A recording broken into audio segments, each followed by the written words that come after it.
As well as the RAC Historic Championship, the event would also host a well-represented modern rally, with everything right up to world rally cars. Over the first of the stages, it would be a lead for Stephen Yvonne Fursland. The pair get to the end of the first day's rallying with a 39-second advantage in that place. Andy Vey and Richard Fletcher would be their closest rivals at the end of the day, second place in the class and overall for the pair, but they didn't have as much of a comfy margin in that place. They would only have 7 seconds of an advantage over Kevin Tappin and Jamie Vaughan. They lie in third, but with a good lead in Class 6. They wouldn't have any advantage though, with Gary Lequadju and Carl Sorensen ending the day on an identical time to the escort pair and lying fourth now, third in the class. Geoffrey Bennett and John Billett have a good lead in Class D, well above the others in the class and up as high as 5th place overall, although there would be 46 seconds to the top crews ahead. It was close in the rest of the places though, with James and Ben Harvey taking 6th place now, just 2 seconds back from Bennett ahead. And for Tim and James Self, it would just be 1 second further back, the Subaru pair in 7th overall. With Kevin Tappin leading the way in Class C, it would be Daryl Morris and Steve Gully who take up 2nd in the class at this stage, 8th overall. And they would have a 30-second advantage over Ben Parker and Alv Chanter, who lie 3rd in the class at this stage and 9th place overall. And rounding out the top 10 were Jim Munden and Danny Hutchins, 14 seconds back from Parker ahead. In some of the classes outside the top 10, it would be 2nd place in Class D for James and Mark Russell, lying in 14th overall.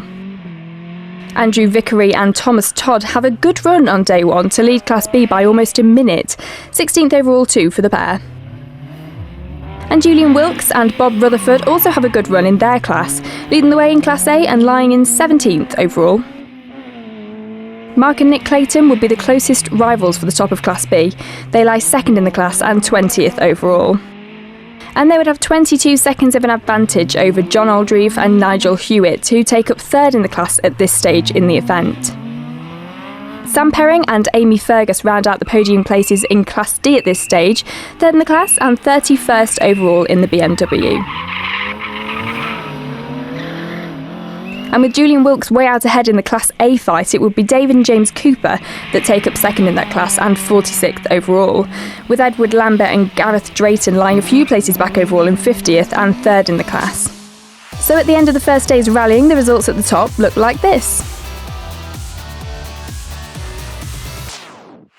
On to day 2 and the final results, and we see plenty of change right through the leaderboards as Ian Mullicott and Duncan Freeman round out the podium places in Class A with 43rd overall. Change also with 2nd in the class as Matt Cahill and Lee Parkinson now take that place to the end of the event with a 40th overall finish. And for Edward Lambert and Gareth Drayton, it will be the Class A win, certainly unexpected at the end of day 1, but a welcomed class victory. The top of the Class D results would be a little closer, with James and Mark Russell ending the event with 3rd in the class and 30th overall. They would finish the event just 31 seconds behind Tim Elderson and Pete Villas. They take 2nd in the class and 29th overall in the BMW. But taking the Class D win and by a small 18-second advantage were Kevin Rolt and Lee Dare, a good result for the pair, taking 29th overall too. A little further up the results, it would be 19th overall for Robert and Jenny Blake. They end the event with the final podium place in Class B. John Aldreve and Nigel Hewitt finish a few places further up overall, but only 1 place in the class, 2nd in Class B for the pair and ending the event with 15th overall. And a similar story for Mark and Nick Clayton, taking the Class B win by a slim 12 seconds at the end of 2 days of rallying. On to the top 10, and it will be 10th place for Ron Allen and Derek LeBailey, taking 4th in Class C in the Escort. And taking the final step on the Class C podium were Ben Parker and Alf Chanter, 9th place overall. Jim Munden and Danny Hutchins gain a few places in the day 2 stages and managed to end the event with an 8th place overall. And the same story for Mark Welsh and Mark Norris, the new car taking some getting used to, but they end the event with 7th overall. Daryl Morris and Steve Gully have a good run to 6th place, and with it they take 2nd in Class C. And for James and Ben Harvey, it would be 5th place overall, just outside the top of the Class C results with 4th in the class. But taking the final podium place in that class were Andy Vey and Richard Fletcher, 3rd in the class and just 5 seconds off the podium places they held on day 1. Kevin Tappin and Jamie Vaughan have a good weekend, taking the Class C win and managing to bring the car home on the final step of the podium, just 11 seconds back from second place. And in that second place were Gary Lequadru and Carl Sorensen. They managed to get themselves a little closer to the win, but it just wasn't meant to be this time round. But that means it's the win for Stephen Yvonne Fursland. They take victory by just over a minute. Comfortable, but certainly not a big advantage for 2 full days of rallying.